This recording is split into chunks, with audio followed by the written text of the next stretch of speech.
जय माता दी। मेरे सभी प्यारे दोस्तों, मैं लक्ष्मी शर्मा बड़ों को चरण स्पर्श, छोटों को प्यार और बराबर वालों को दिल से नमस्कार करती हूँ। आज आप सुनेंगे कार्तिक मास की कथा अध्याय 3।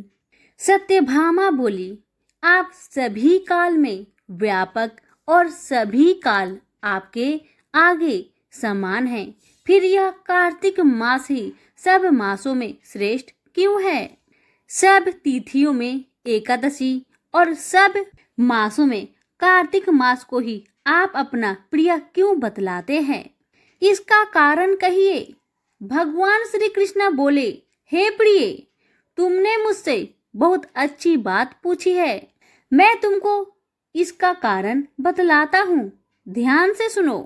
इसी प्रकार एक बार महाराज बेन के पुत्र राजा पृथु ने प्रश्न के उत्तर में देवर्षि नारद से यही प्रश्न किया था और श्री नारद जी ने उसे कार्तिक मास की महिमा बतलाई थी। राजा पृथु के प्रश्न के उत्तर में देवर्षि नारद ने कहा था, हे राजन, एक समय शंख नामक एक राक्षस बड़ा बलवान और अत्याचारी हो गया था। उसने अपने अत्याचारों से तीनों लोगों को कपायमान कर दिया था। उस शंखासुर ने स्वर्ग में रहने वाले देवताओं को जीतकर इंद्र आदि देव व लोकपालों के अधिकार को भी छीन लिया। उससे डरकर सभी देवता सेमरू पर्वत की गुफाओं में कुटुंबियों के साथ बहुत दिनों तक छिपे रहे थे। वे बाद में सेमरू पर्वत की गुफाओं में निश्चिंत होकर रहने लगे। उधर जब शंख को पता चला कि देवता आनंद से सेमरू पर्वत पर रहने लगे, तो उसने सोचा कि ऐसी कोई दिव्य शक्ति जरूर है जिसके कारण अपना अधिकार छीन जाने पर भी देवता बलवान होते जा रहे हैं। यह सोचते सोचते वह इस परिणाम पर पहुंचा कि वह सब वेद मंत्रों के बल से ही बलवान हो रहे हैं।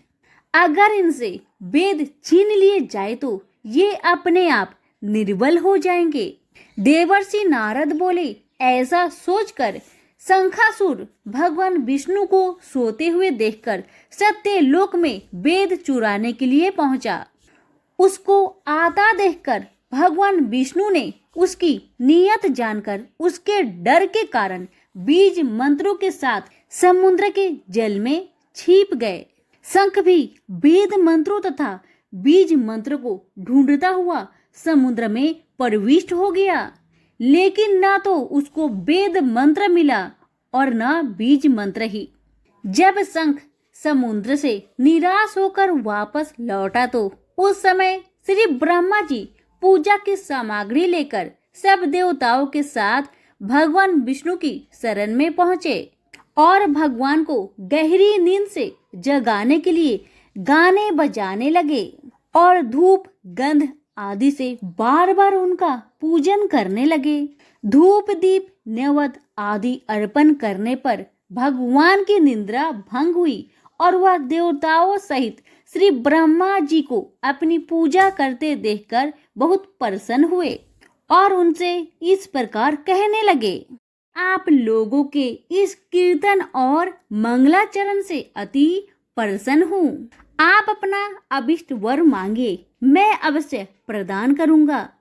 जो मनुष्य आश्विन शुक्ला एकादशी से देवस्थानी एकादशी तक ब्रह्म मुहूर्त में उठकर मेरी अर्चना करेंगे, वह तुम्हारी तरह मेरे प्रसन्न होने के कारण सुख को प्राप्त करेंगे। यह जो पाद्य, अर्घ्य, आचमन और जल आदि सामग्री आप लोग मेरे लिए लाए हैं, वह अनंत गुणों वाली होकर आपका कल्याण करके शंख जो वेद चुरा कर ले गया है, वे सबके सब समुद्र में ही है। अतः मैं शंखासुर को मारकर उन्हें ले आता हूँ। आज से मंत्र, बीज और वेदों के साथ चारों वेद प्रतिवर्ष कार्तिक मास में जल में विश्राम किया करेंगे। अब मैं मत्स्य का रूप धारण करके समुद्र में जाता हूँ और आप लोग भी ऋषि महर्षियों को साथ लेकर मेरे साथ चले।